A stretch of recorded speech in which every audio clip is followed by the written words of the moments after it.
kapayapaan. Magandang araw po sa inyong lahat, mga kapatid sa pananampalataya sa buong Pilipinas at sa buong mundo. Naririto na naman po kami, ang Kingdom of Heaven and the Holy Nations of God, para sa isa na namang pagayag na aming pong pastor, ang tunay na sugo ng Diyos sa ating kapanahunan ngayon na pinagkaloob ng ating Panginoong Diyos na ngayon sa kanyang kalooban, nakakandili sa atin ang ating mga kaalaman at tunawa tungkol sa mga bagay-bagay at nangyayari sa ating kapanahunan ngayon. Mga hiwaga, talinghaga at misteryo ng ating banal na kasulatan, lahat po yan ay isasaysay ng ating pong pastor. Ang may pakinig ay makinig sa sinasabi ng tunay na sugo ng Diyos sa ating kapanahunan ngayon. Narito po si Pastor Leonides. Sa lahat po ng mga tao na patuloy na nakikinig na mga tunay na aral na katotohanan po ng pastor, maraming salamat po sa inyong lahat. Nawa po ang pag-ibig at kapayapaan ng ating Panginoong Diyos at ng ating Panginoong Jesucristo ay sumaatin nawang laging sagana. Siya nawa.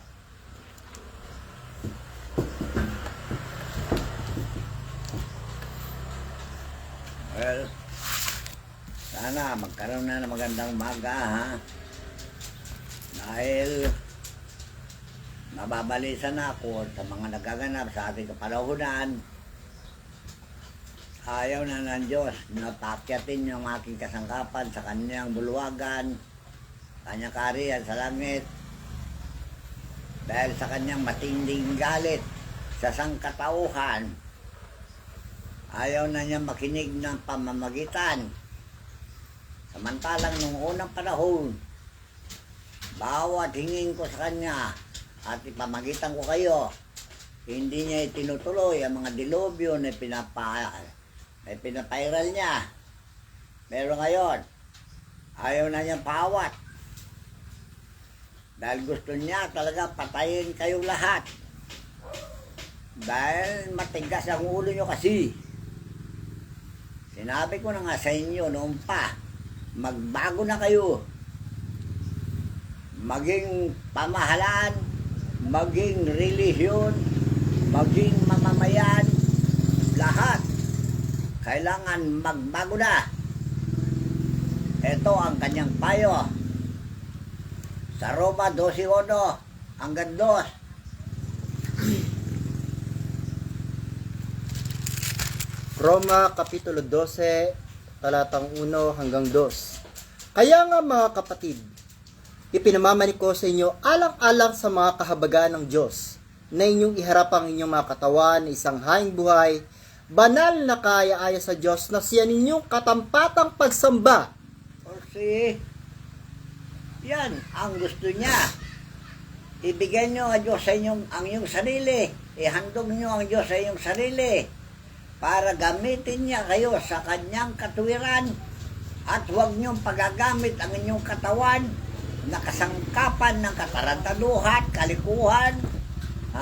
Sino gumagamit sa inyong katawan bilang kasangkapan ng kalukuhan? Yan po sabi ni Apostol San Pablo sa 6:13 na Roma. Sige, basahin. Dahil ang katawan ninyo, hinandog nyo kay Satanas. Kaya nagselos siya kay Satanas. Dahil siya, dinidiyos ninyo. Dahil yung pangliling lang ni Satanas na kayamanan ay kinagat ninyo. Kaya ganyan kayo, nabulit sa kasamaan. At kayo'y naandadang ihawin sa impyerno. Ay, di ba daw, mayayaman naman na sila. Sige. Mga bilyonaryo, trilyonaryo na sila. Roma Kapitulo 6, talatang 13. At huwag din naman ninyong ihandog ang inyong mga sangkap sa kasalanan na pinakakasangkapan ng kalikuan, kundi ihandog ninyo ang inyong sarili sa Diyos, na tulad sa nangabuhay sa mga patay, at ang inyong mga sangkap na pinakakasangkapan ng katuwiran sa Diyos. O si, handa ba kayo niyan?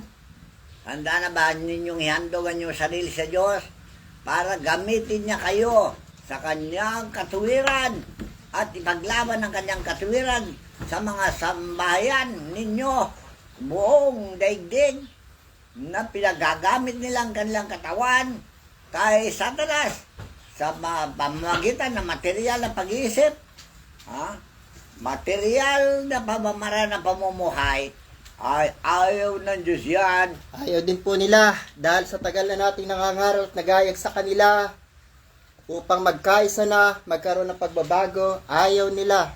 Ayaw nilang So, makinig. ayaw ninyo. Alright. Ako'y nangangaral lang, nagpapayo lang sa inyo. Nagpapauna sa inyo na inyong bagay na dapat gawin para ang Diyos ay maibisan na ng galit. Dahil gusto nyo, ubusin niya kayo lahat. Ayan na, nangyayari sa iba't ibang bansa. Dinidilobyo na sila, nilalampaso na ang kanilang mga bahay, ibinabasura na lang dyan sa karagatan, lumulutang na lang sila sa karagatan, at binabaha na ang karamihan, at niyayanig na niya ang sandaigdigan sa iba't ibang dako na daigdig. Hindi pa kayo nababalisa. Yun po kasi yung nangyari noong kapanahon ng Panginoong Jesucristo. Gusto niyang tipunin yung lahat ng mga sisiw sa kanyang mapakpak. Ayaw nila. Kaya nga, gusto ni Kristo na magkaisa na tayo. Gusto ni Kristo na magmahalan na tayo. Iwasan na ninyo yung pagpapalalo, pagyayabangan, pagkukumbidensya ng pagpapayaman.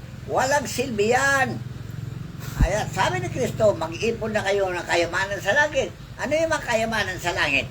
Mga karungan at kapangyarihan ng Diyos ay ipunin ninyo para sa ganon. Qualified kayo na mabuhanhik sa buhay na walang hanggan at makapasok kayo sa kaharian ng Diyos. Alright. Ang kaharian ng Diyos ay nandito na sa ibabaw ng lupa. Maliit lang ito. Pero kung pagtutulungan nyo, lalaki ito at sasakupin niya ang buong mundo. Alright. So, asay mo. O Jerusalem. Mateo Kapitulo 23, talatang 37. O Jerusalem, O Jerusalem, ano po ba to? O Pilipinas, Pilipinas at buong mundo na pumapatay sa mga propeta at bumabato sa mga sinusugo sa kanya. Makailang Ano yung bumabato kayo sa sinusugo? Pinagsasalita nyo masama. Hinahatulan nyo na masama.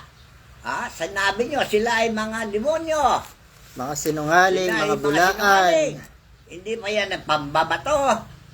At talaga pinapatay nyo ang propeta. Ano ibig sabihin? Binabaliwala nyo ang salita namin at yan ay pagpatay. Espiritual na pagpatay sa Diyos. Dahil sasabi raw po kasi tayo ng katotohanan, kaya ayaw nila. So, ayaw nyo katotohanan.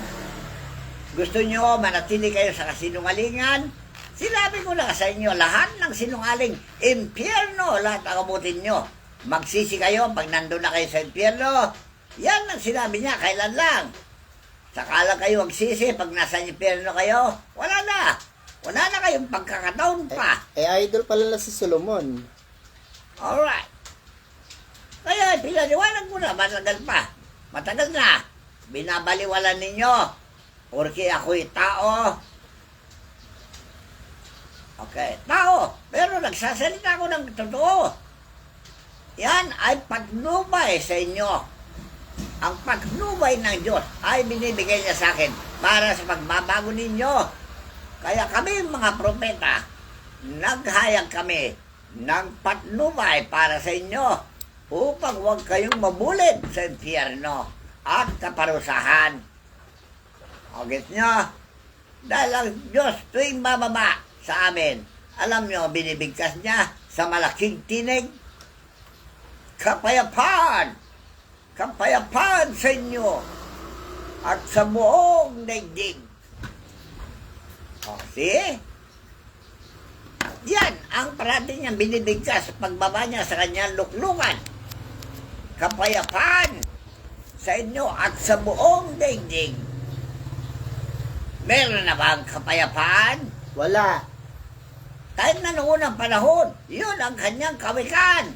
O basahin doon sa Jeremias 2:19.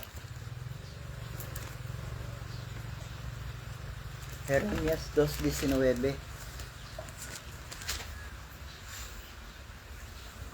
O sa Panyas, Ano po ba nakalagay? si Panyas 2:19. Ang bayan ay pinagpasabihan na hanapin ng Panginoon. Sa Panyas, Kapitulo 2. talatang 1 hanggang 3. Hindi. 19. 19. 2:19. Ay, ito nga. Wala namang 19. Bakit wala? Si Panyas. Ito, ang bayan ay pinagsabihan na hanapin ng Panginoon. Kayo'y magpipisan, oo magpipisan, o bansang walang kahihiyan. Alright, sa 19 na. Bakit kayo walang kahihiyan? Walang siya kayo talaga. Wala kayong utang na loob. Nilalang lang kayo ng Diyos. Sinasabi ko na nga, ulit-ulit na lang ito. Gusto niya tayo makabalik sa Kanya. Dahil anak niya tayo lahat. Maging sino man kayo, maging makasalanan kayo, pinapatawad kayo ng Diyos sa pamagitan ni Jesucristo. Kaya lang si Jesucristo pinatay niyo noon. Ngayon, papatayin na naman niyo ang kanyang mga alagad. Binabaliwala niyo ang salita ng kanyang alagad. Yan ang pagpatay sa Diyos. Pag hindi niyo tinalima ang salitang sinasalita namin, pinapatay niyo mismo ang Diyos. O sa 19 na. Sa 2 po. Bago ang pasya'y lumabas, bago Sandali lang. wala nga pong 19 to. Si Panyas. Sa Panyos 19 hanggang 15 lang yan. Una. Si Panyas 2:19. Ayan, hanggang 15 lang siya.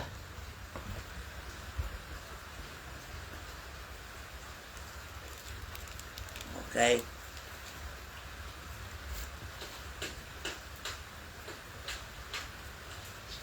Okay, ilipat natin doon sa Isaias ba yun? Ano po ba, Isaiah? Ano ba nakalagay? 1:18. Oo, sa 19 na. 1:19. Kung kayo'y magkusa at magmasunurin, kayo'y magsisikain ng buti ng lupain. Alright. Isaias yun na. Alright. Sama yung 19:15 na binabasa natin. Jeremias? O Isaias, 19:15. Ano po yung nakalagay? Yung one. Bago dumating ang pasya. Ay, sa Sipanyas 1:19. 18. O, ito po. Sipanyas, Kapitulo 1, Kapitulo 2, talatang Hindi ba yung 3. 57:15 ng Isaias? Ito nga po nandito yon. Sefanyas Kapitulo 2, talatang 2 hanggang 3. Bago ang pasya'y lumabas, bago dumaang parang dayami ang karawan, yun po ba? Yung nga sinabi ko, kapayapaan sa inyo nasa malayo. Kapayapaan sa inyo nasa malapit. Sabi ng Panginoon at aking paggagalingin. Sa Isaias Isaias nga, 57:19. 19. Aking nilikha ang bunga ng mga labi. Kapayapaan, kapayapaan sa kanya na malayo at sa kanya na malapit. Sabi ng Panginoon, at aking pagagalingin siya. Alright. Alam niyo ibig sabihin yan? Pagagalingin. Wala nang problema ang mundo kapag pinagaling ng Diyos ang sakit ng mundo.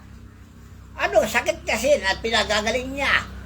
Yung mga ugali niyong talabak, yung mga ugali ng tao na hindi nababago, yan ang nagbubulit sa kasamahan at lahat ay mabubulit sa impyerno kung hindi kayo magbago. Yan ang sabi ni San Pablo na gangrena.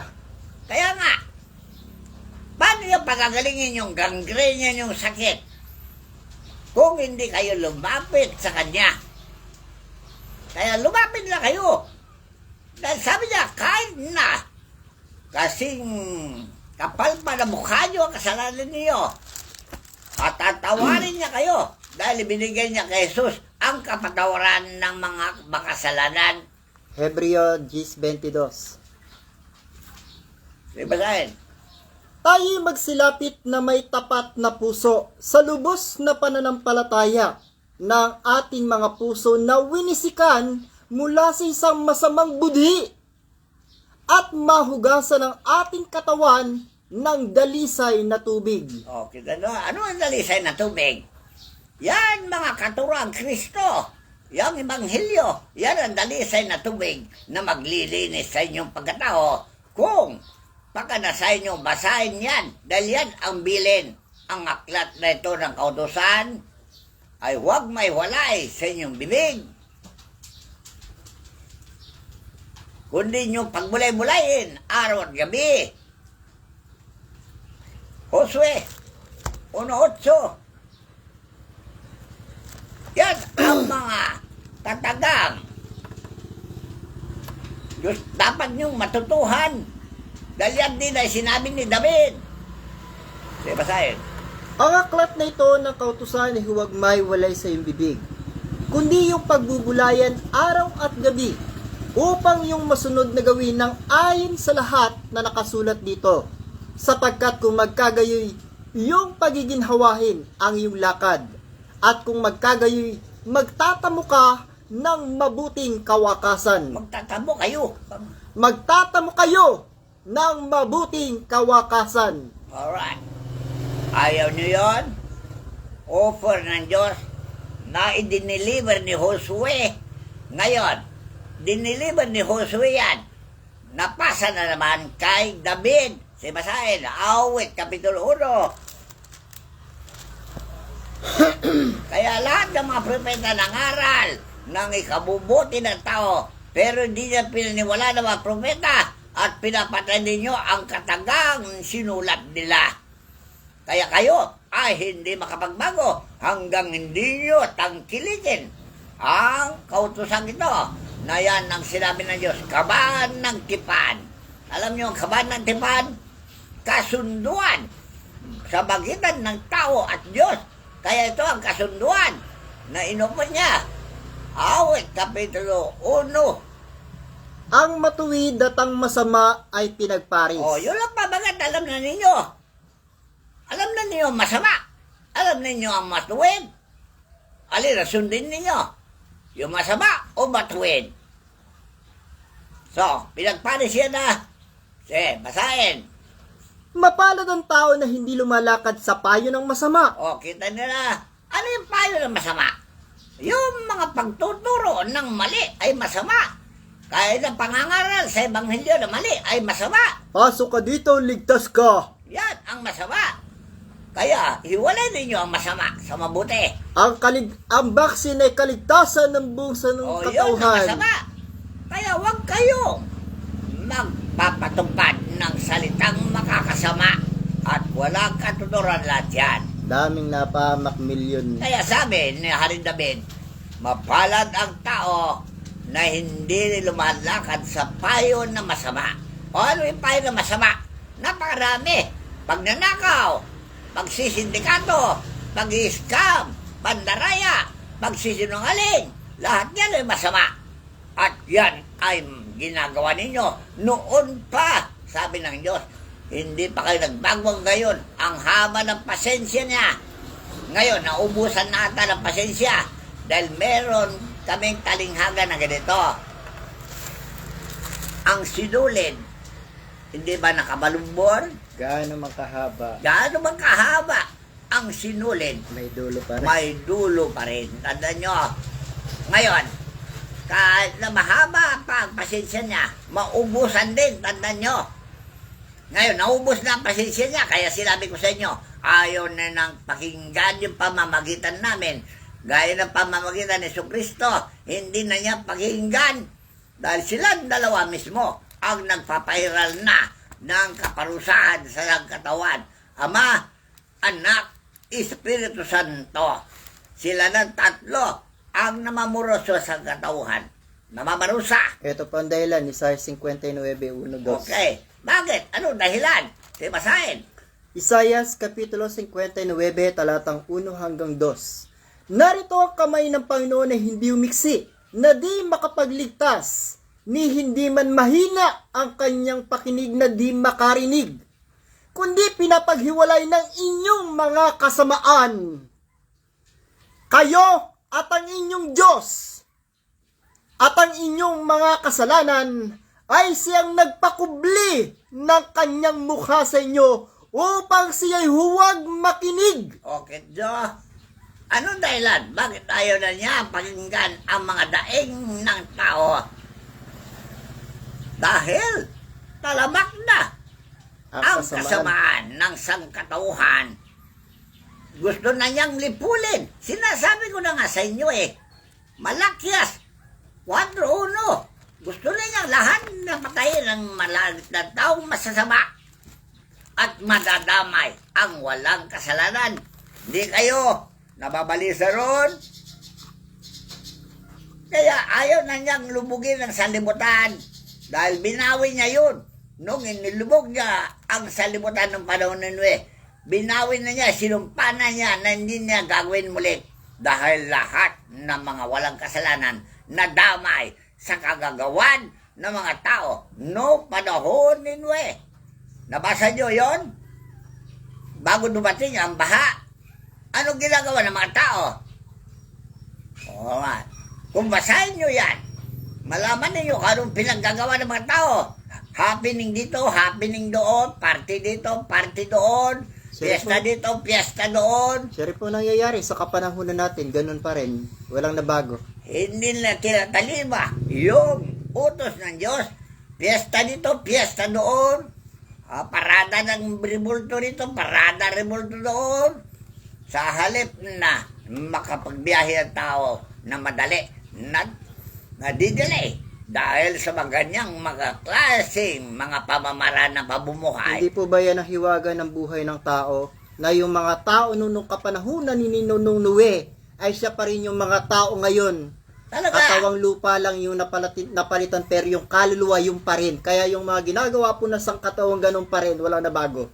Yan nga sinasabi ko sa inyo. Yung pinatay ng Diyos noon, Siya pa rin tayo ngayon. pa rin hanggang ngayon. Hindi ninyo na naman paniwalaan dahil hindi kayo naniniwala sa reincarnation. Pinatay niya noon pero binuhay niya muli. Dahil yan ang panata niya. Ako'y pumapatay at ako'y bumubuhay. Alright. Sa inyo, Deuteronomio 32, 39. 39. Hindi nyo alam ang hiwaga na ito. Bobo kayo talaga. Tingnan ninyo ngayon na ako nga. Sa makatuwid bagay ako nga. At walang Diyos sa akin. Ako'y pumapatay at ako'y bumubuhay. Ako'y sumusugat at ako'y nagpapagaling. At walang makaliligtas sa aking kamay. Noon pa, isinumpa na niya na walang makakaligtas sa mga taong makasalanan.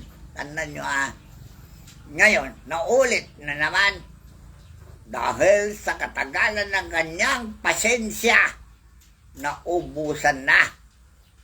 Tandaan nyo naubos na ang kanyang pasensya. Mula pa nung panahon ni Noe hanggang ngayon, talamak pa rin yung buhay ninyong material.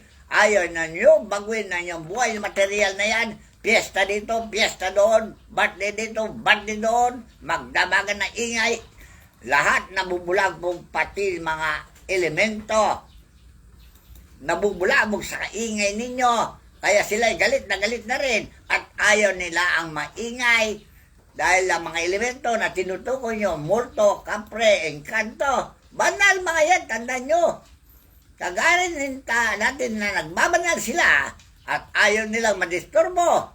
At ayaw naman ninyo magpasintabi pag dumakan kayo. Kaya ganyan, napaparusahan kayo at gumaganti sila. Dahil yan, ang tagalupa talaga. Tagadaigdig. Sila ang tinalaga ng Diyos sa daigdig. Kahit na anong planeta, sinabi ko sa inyo, may nakatira dyan. Mga elemento. At ang tawag ninyo, pag nagbiyahe sila, nakita nyo, alien.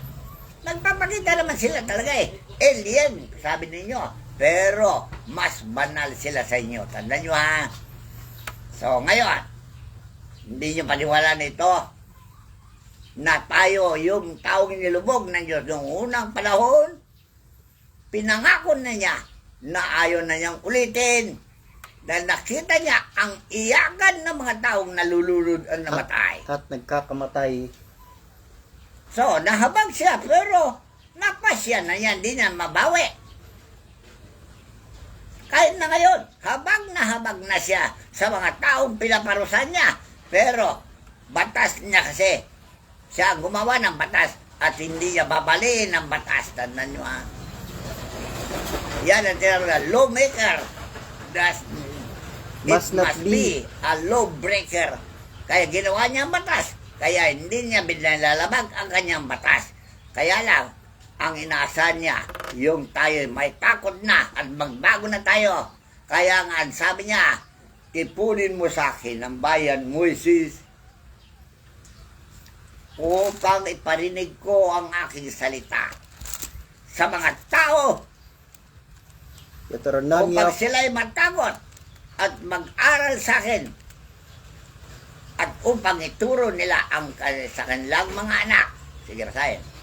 Deuteronomio Kapitulo 4, talatang 10. Yaw araw ni ikaw ay tumayo sa harap ng Panginoon mong Diyos sa Horeb.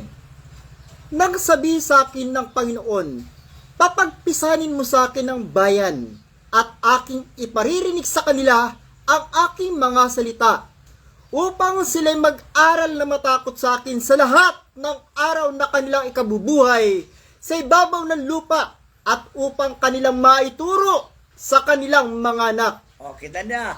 Para saan yan? Para sa pagbabago. Kung maturuan kayo sa pagbabago, maibisan na ang galit ng Diyos. Tandaan nyo ha. Kaya ang tanong po dito, sino po ba sa kanila ang makapagpapababa sa Ama? Hindi na kailangan. Kung hindi na kailangan. Dahil ako na mismo nagsasalita na tipunin ko kayo upang iparinig ng Diyos ang kanyang tinig. O, di pa kayo naipon. Iba't ibang dako kayo. Pero narinig na ninyo ang tinig ng Diyos sa pamagitan ko.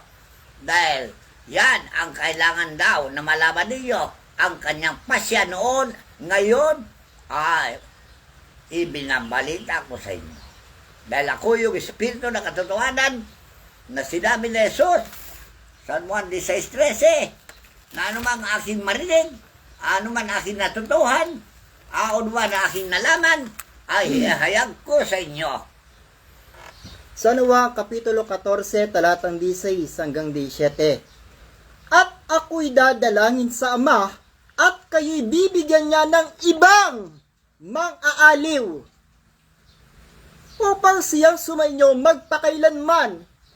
Napakaliwanag po, iba, hindi siya. Sa makapibagayang espiritu ng katotohanan, na hindi matatanggap ng sanlibutan, sapagkat hindi nito siya nakikita, ni nakikilala man siya. Siya ay nakikilala ninyo sapagkat siya ay tumataan sa inyo at sa inyo. Oh, alam niyo kung sino yan? Ako na nga. Ay, sibasahin mo sa 16:13. Idahayag ko na sa inyo ang kalooban ng Diyos upang sundin ninyo. Tandaan nyo, hindi lang 10 unos na binigay na sa akin ng pakilala sa inyo. Buong kasulatan, buong Biblia, kung ano nilalaman at kahulugan ng ang Biblia. Gayon may kung siya ang espiritu ng katotohanan ay dumating, ay papatnubayan niya kayo sa buong katotohanan, sapagkat hindi siya magsasalita ng mula sa kanyang sarili, kundi ang anumang bagay na kanyang marinig, ang mga itong kanyang sasalitain, at kanyang ipahahayag sa inyo ang mga bagay na magsisidating. O, yan na nga. O, maniwala kayo na ako na yan, espiritu ng katotohanan. Ano man narinig ko sa Ama, sinasabi ko sa inyo. Ano mang alam ko sa Biblia, ibinabalita ko sa inyo. Dahil yun ang gusto niya. Kaya nga po, bago dumating yung malakas na lindol sa Jensan, inihayag natin yan dahil yun ay galing kay Dr. Jose Rizal. Walang taong nakinig. Alright. Matigas talaga hulo nyo. Naghanap kayo ng tanda. Yan ang sinabi ni Pablo. Ang mga Hudyo, naghanap ng tanda. At ang mga Grego, naghahanap ng karunungan. Baka po ang hinahanap nila tanda, yung mabiyak yung lupa. Okay, yan ang tanda gusto nyo. Yung mangyari, yung dilubyo na yan na big one na sinasabi nyo, hinintay ninyo, mga sungot kayo. Nakabadya daw po yan sa National Capital Region. Manang-mana Dito sa kayo ng NCR. panahon ni Noe. Alam nyo na sinabi ni Noe na darating ang baha. Alam mo, excited yung mga tao. Natutulog si Noe, binabalisa at ginugulo at tinatanong parati kung kailan mangyari ang baha. Ganon din po ba kayo? Ganun din ba ngayon sa panahon natin? Hinihintay Excited. ninyo, excited kayo na mangyari yung baha, mangyari ang dilubyo. Mga ingot kayo talaga. Wala kayong naunawaan sa Biblia. Kaya pinapaunawa ko na sa inyo Dahil sa nasabi ni Pedro, kung paano ang panahon ni Noe ay ganon, magaganap ngayon. Kasi nga po, history repeat itself. Kaya doon tinubos ni Jesus ang kasalanan nyo Dahil ang nababasa ni Jesus, yung Malakyas 4:1. Malakyas Kapitulo 4. Wala pa, bago tipan noon. Ang binabasa nila ay lumang tipan. At yan ang pinapangalan ni Jesus, ang lumang tipan. At nabago ang tipan noong sinulat din yung kanyang mga apostol. Si Pedro, si Matthew. Ito po yung Lucas. ito po yung hiwaga ng banal na kasulatan na hindi maunawan at maintindihan ng mga nangangaral. Habang nangangaral siya, isinusulat naman yung mga apostol, yung pinapangalan niya, galing sa lumang tipan. Yan po ang katotohanan na hindi nyo po alam. Ngayon, kaya bago ang tipan, dahil ipinamagitan niya yung mga tao, no, ito'y mabasa niya yung Malakyas 4:1. Basahin, na lahat ng mga kasalanan ay papatayin. Alam niyo, sabi ni Jesus, Ama, huwag naman. Kawawa naman sila. Patawarin mo sila dahil hindi nila alam ang kanilang ginagawa. Yan ang hiwaga na salita ni Kristo na pagpapatawad sa mga taong engot, mga talentado, mga bugok, mga walang mundo. Yan ang mga hiningil niya ng kapatawaran at ibinis niya ang kanyang buhay dahil hindi nakikinig ng Diyos. Kaya sabi niya, tubusin ko na lang po sila. Ganon. Kaya pinagalan ng Diyos Dahil naawa rin naman ang Diyos sa mga tao, kaya pinaunlakan niya yung kanyang anak na tumubos ng kasalanan para sa ganun, maligtas din naman yung mga taong makasalanan.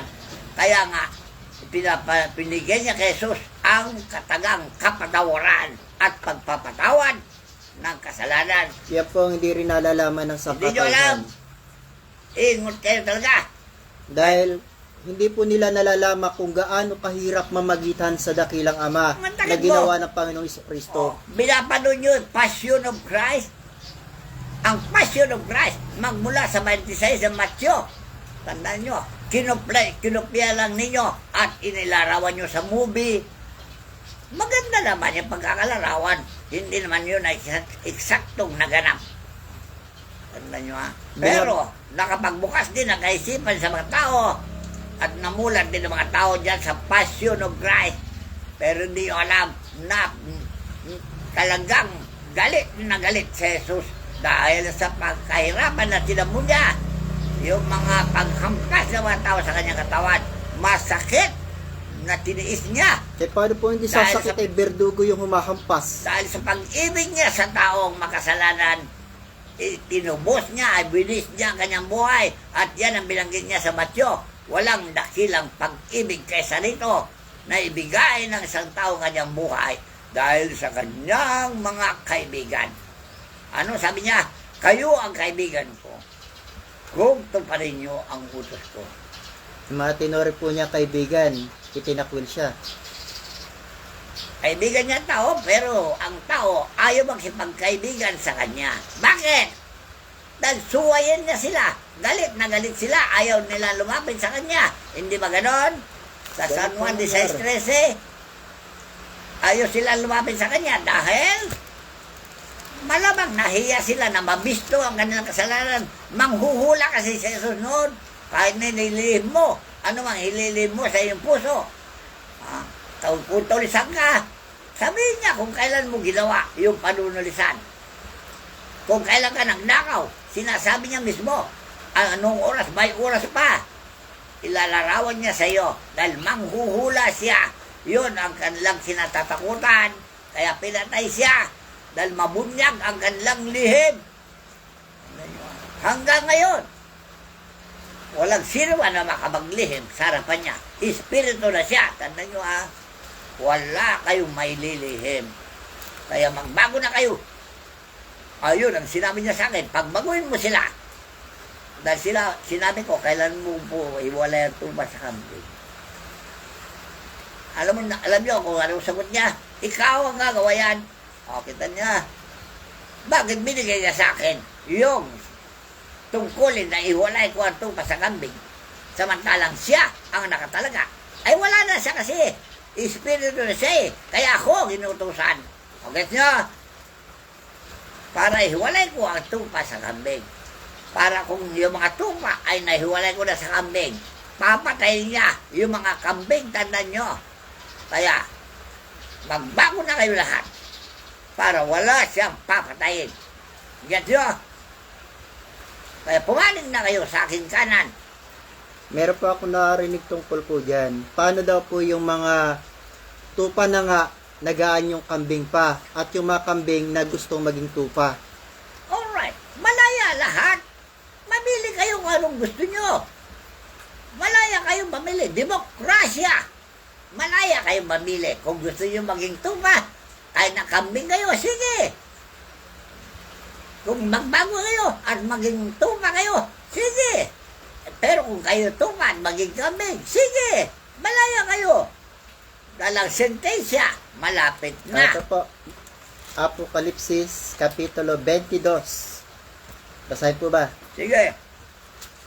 Apokalipsis Kapitulo 22 talatang 11. Ang liko ay magpakaliko pa, at ang marumi ay magpakarumi pa, at ang matuwid ay magpakatuwid pa, at ang banal ay magpakabanal pa. Narito ako'y madaling pumaparito at ang aking gantimpala ay nasa akin, upang bigyan ng kagantihan ng bawat isa ayon sa kanyang gawa. Okay na. Ako ang Alpha at ang Omega, at ang una at ang huli, ang pasimula at ang wakas. O, yun din na sinabi niya, walang Diyos sa akin. Ako'y pumapatay at ako'y bumubuhay. Pareho lang yan. Tanda nyo Kaya po may pasubali naman sa 14. Sige, basahin. Mapapalad ang mga guhugas ng kanilang damit. O, yun. So, linisin na ninyo ang inyong sarili para makapasok na kayo dito sa Karela. Gamitan niyo po sunrocks. Para lumapit na kayo sa Kanya. Isa siya ang banal na espiritu, tandaan ninyo. Pero nagpapatawad siya sa mga nagsisisi. Pero hindi marunong magsisi, pinapatay niyo talaga. Marami na rin akong pasinting namatay, tandaan nyo aminin ko sa iyo yan. Yung matigas ang ulo, mamamatay talaga.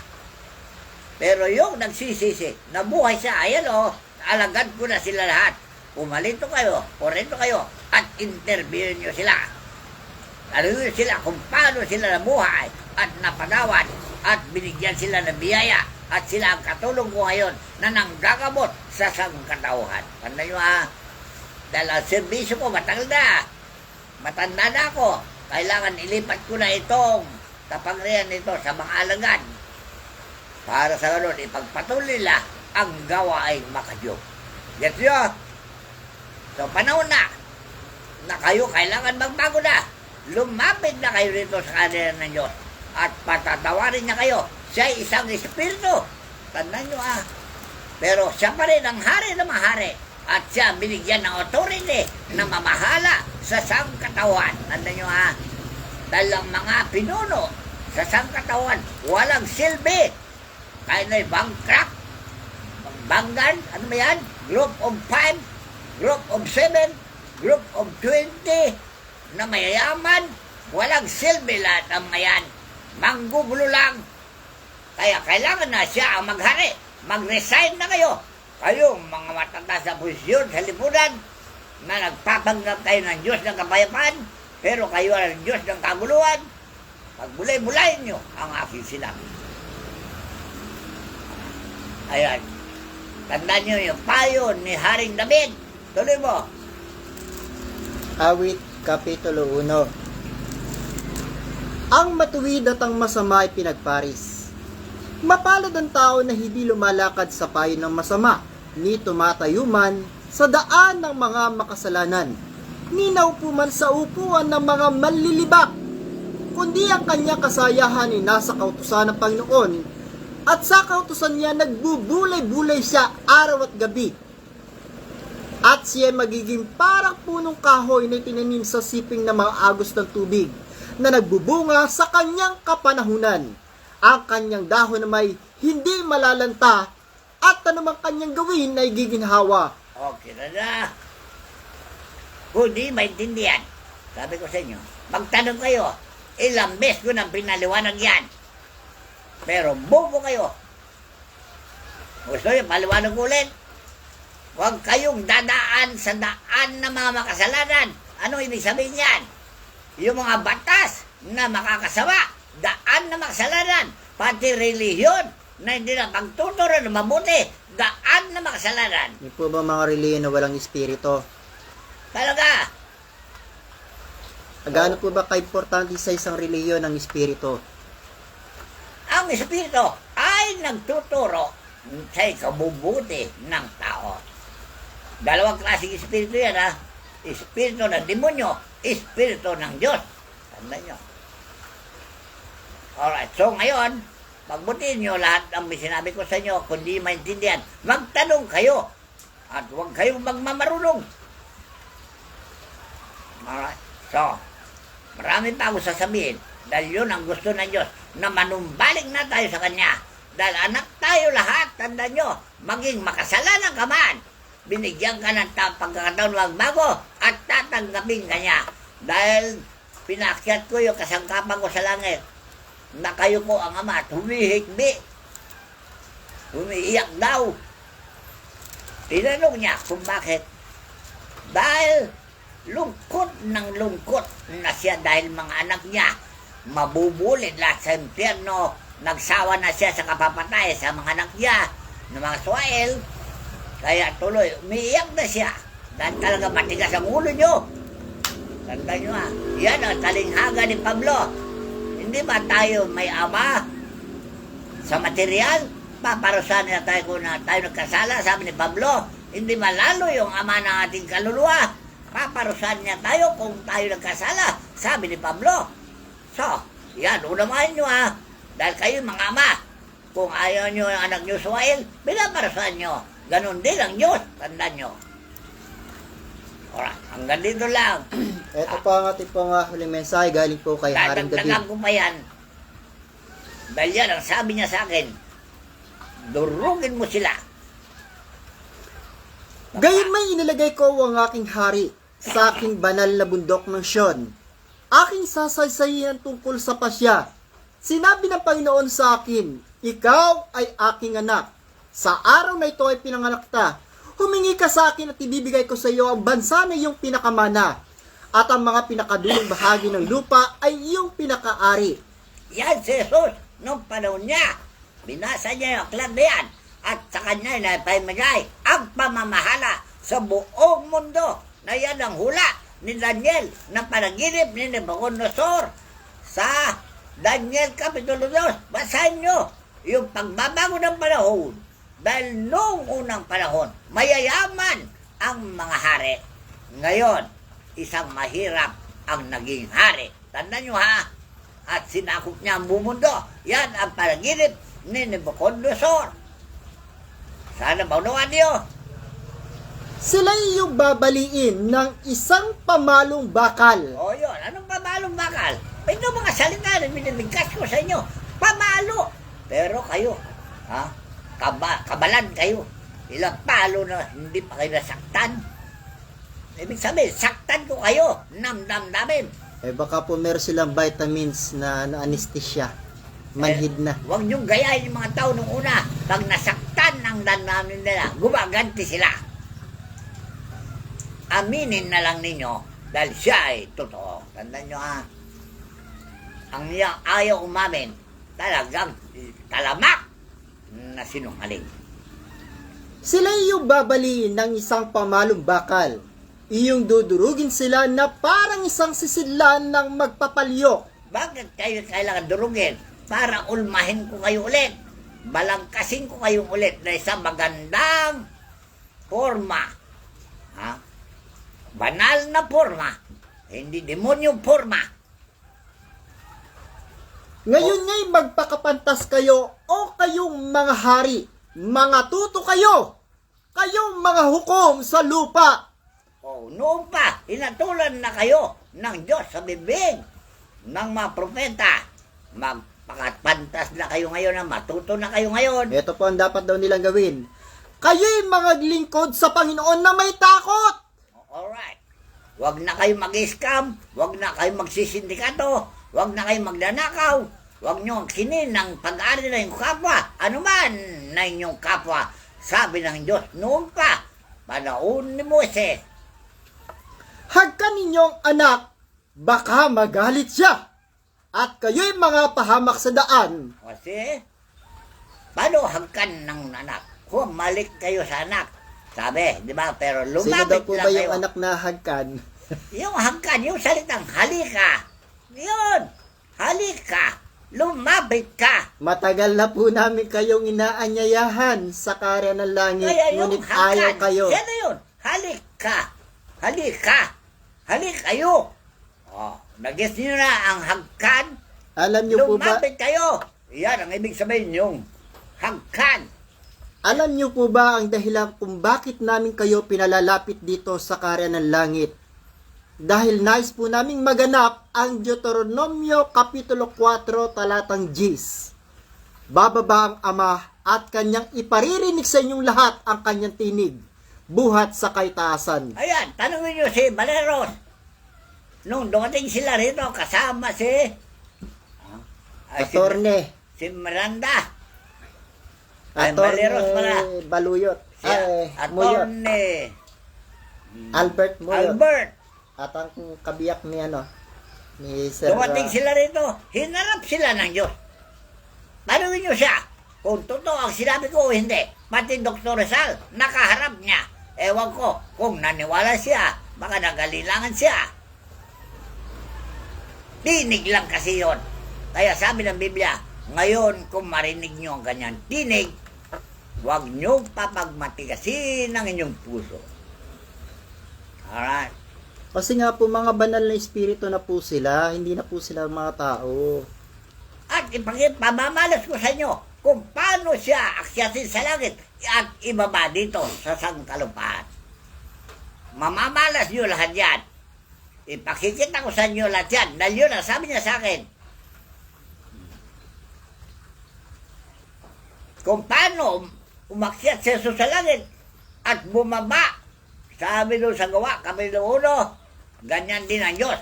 Mula sa langit, bababa dito sa lupa. Makikita lahat ng mga mata. Talasan ninyo ang inyong mga third eye o paningin. Mag-imbita kayo ng mga third eye para mapatunayan kung siya nga ang amang makapangyarihan sa lahat. Ang pinapangaral po kasi ng iba't ibang mga ngaral, yun daw Panginoong Jesucristo ay lumilipad daw na ulap at nakasakay daw doon sa ulap. O, sinungaling yung mga yan. Hindi po kasi nila naunawaan yung mahiwaga talingaga ng Biblia. Talaga, bobo.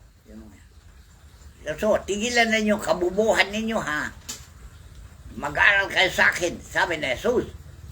Ngayon, saan si Jesus? Hindi ba na sa akin? So, mag-aral kayo sa amin para matuto kayo ng kabutihan.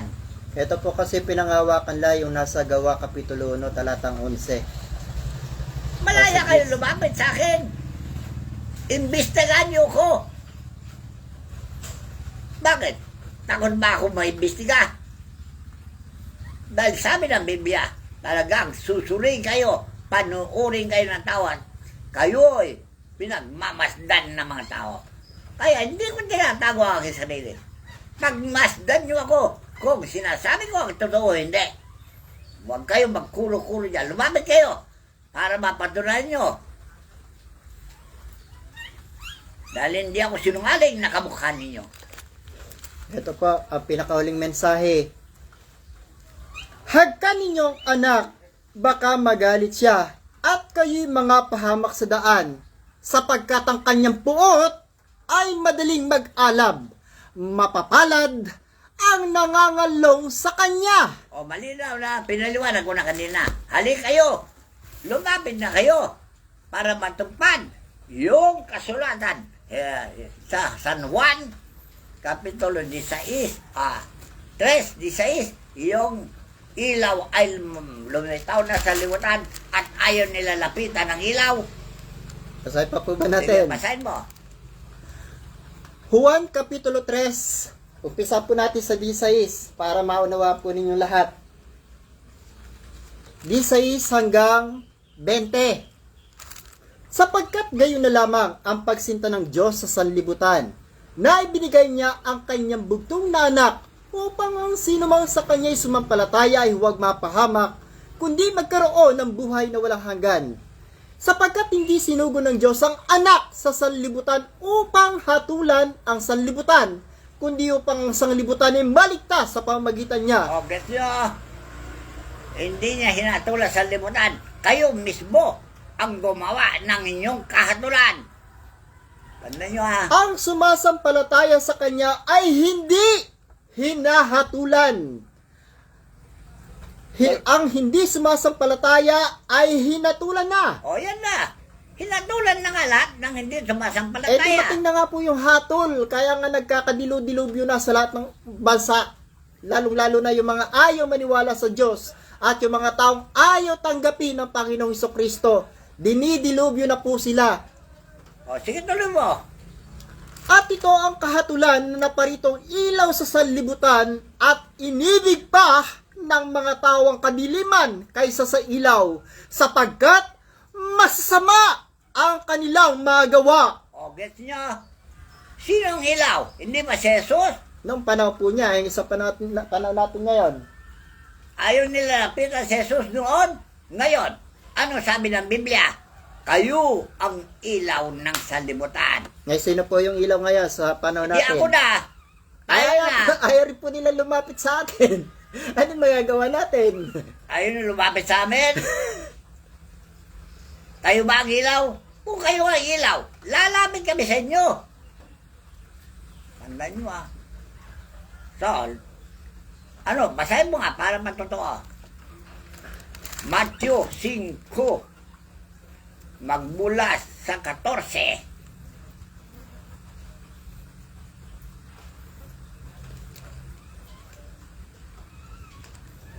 Nasuwang pala ako.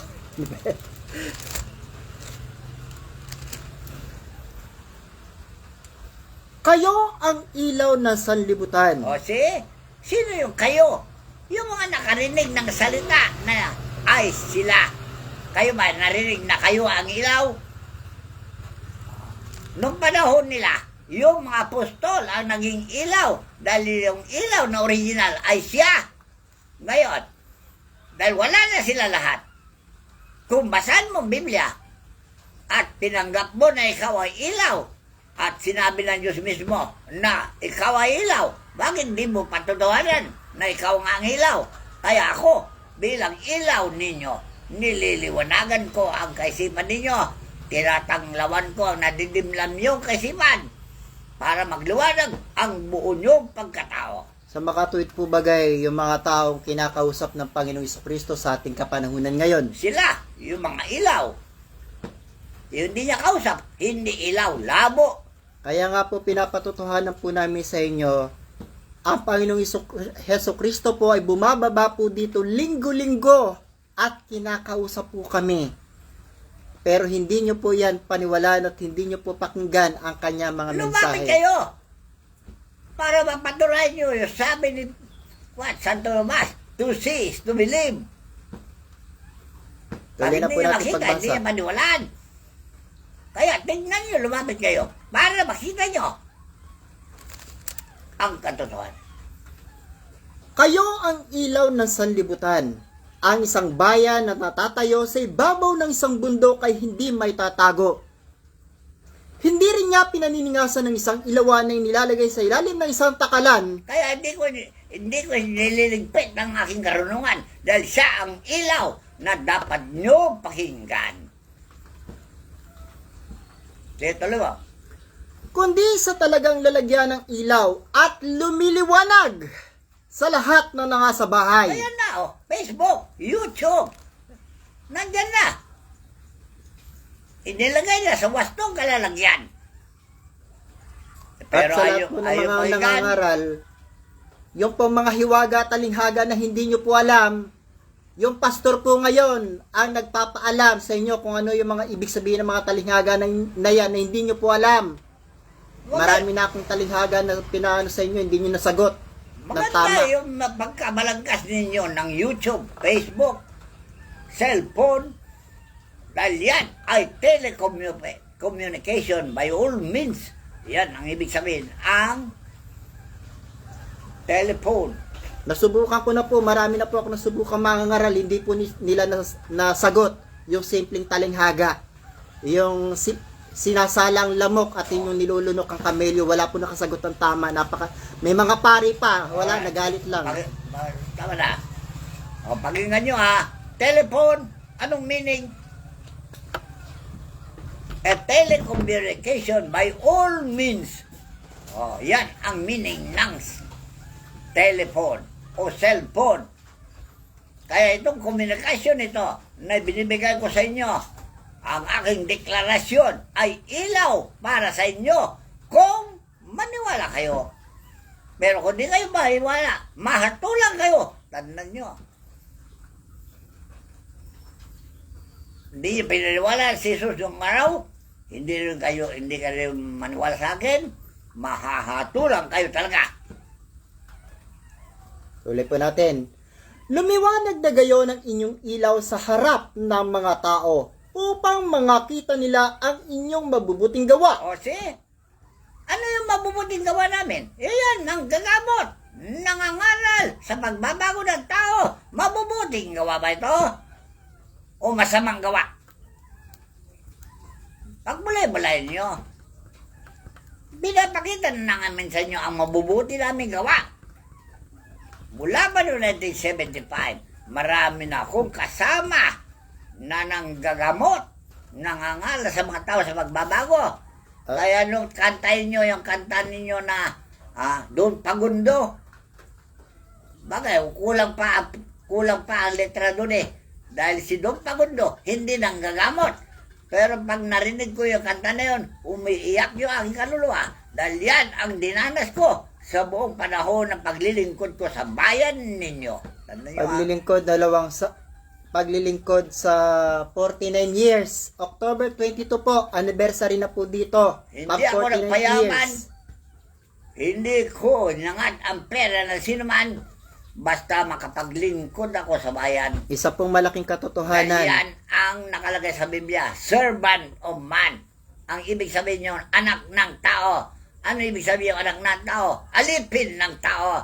Kaya paano ni Jesucristo, siya ang alipin ng tao at ngayon din ako. Ako'y alipin ninyo, naglilingkod sa inyo. Tandaan nyo ha. Ito nga po ang isa sa katotohanan. 49 years na po sa October 22, napakahirap pa rin po ng pastor. At ang sambahan po namin, isa lang po itong barong-barong. Nung naglingkod si Jesus, mula nung bata pa, 33 years lang siyang naglingkod. Tapos na. Dahil pinatay nila, 33 years old siya. Natapos ang misyon niya. Noong panahon ni Moises, 40 years siyang naglingkod sa Diyos. Ngayon, sino mas mahaba ang paglilingkod sa amin? 49 years ka na sa October 22. See? Nahigitan ko na sila. Na-break ko na kanilang mga record. Tandaan nyo. So, itong mga record ko rito, mayroon ba akong accomplishment? Marami. Kaya, bisigan ninyo. Matagal ko nang padala ninyo rito si Jessica Soho. At saka yan, si Senador. Hindi naman po tayo mga kilala, kaya ayaw nga tayo lang pansinin eh. Ang dami niyong pinupuntahan. Hindi mapuntahan ito, lapit lang. Sige. Di ba natuklasan na tayo ng GMA7 yung reporter nila? Talaga. Channel 7. Nakita na nyo kami dyan sa panasahan. Tandaan nyo ha. Nakausap mo Channel 7. po yung medium naming umakyat sa langit yung kaluluwa. Nakausap na ninyo yung propetang bata na alaga ko. Ayan na dalaga pa doon. Ngayon, 2 ng anak. 18 anyos na siya. Papunta na 19. At yan ay pakikinabangan ninyo kung tagkilikin niyo siya. Tandaan nyo ha. Marami na siyang taong iligtas. Marami na siyang taong tinulungan. Maraming taong pinagaling. At bata pa siya. At siya Marami pa siyang may liligtas. At siya rin po yung propeta na inutusan ng pastor na umakyat sa dakilang ama para mamagitan pagka meron pong dumarating na malalakas na dilubyong papatay sa sangkatawan dito sa buong Pilipinas. Bata pa siya. Kung maalagaan siya mainam, marami pa siyang matutulungan. Sana maraming kagaya niya para makatulong sa katawan. Nandyan na si Net Jimenez, nasa Canada. Marami na siyang natutulungan na tao. At marami pang iba na manggagamot na pinalakas ko. Marami na silang natutulungan ng tao. So, lahat kayo sana makatulong sa kapwa nyo para ang bayan ninyo masaya. Hindi yung bayan nyo dinadaya ninyo. Gaya na sinasabi ni Eduardo Miranda at ni Captain Ray Valeros. Captain Ray Valeros, pinaparusahan nyo ang bayan nyo. Hindi nyo mahal ang bayan nyo. Ngot kayo talaga. Paano po yan? Yung propeta mo ayaw ng paakitin ng ama sa langit, ayaw ng papasukin sa kanyang pintuan at bulwagan. Magbago sila at bubuksan niya ang pinto. Ano po mangyayari sa sangkatauhan pagka... Kapag hindi nga buksan yung pintuan niya, sinasabi ko sa inyo, malapit na kayo. Ibig sabihin, pwede na mangyari yung the big one. Talaga. Patay tayong lahat. So hanggang dito na lamang po at maraming salamat po sa inyong lahat na patuloy po na nakikinig na mga tunay na aral ng ating pong pastor, mga katotohanan at mga karunungan panlangit. Maraming salamat po. Ang lahat po ng kapurihan, kapangyarihan at karangalan ay ating tinataas sa ating pong dakilang Ama. Siya po ang dapat purihin, sambahin, dakilain, pasalamatan, magpakailanman, kasama ng buong angkan ng kalangitan, mga arkangheles, mga doktor ng kalangitan, mga Diyoses ng kalawakan, at mga banal na espiritu. Sa inyo po ang lahat ng papuri, pasasalamat. Maraming salamat po sa inyong mga makapangyarihan at kagalang-galang na mga pangalan. Maraming salamat po. Purihin siya nawa.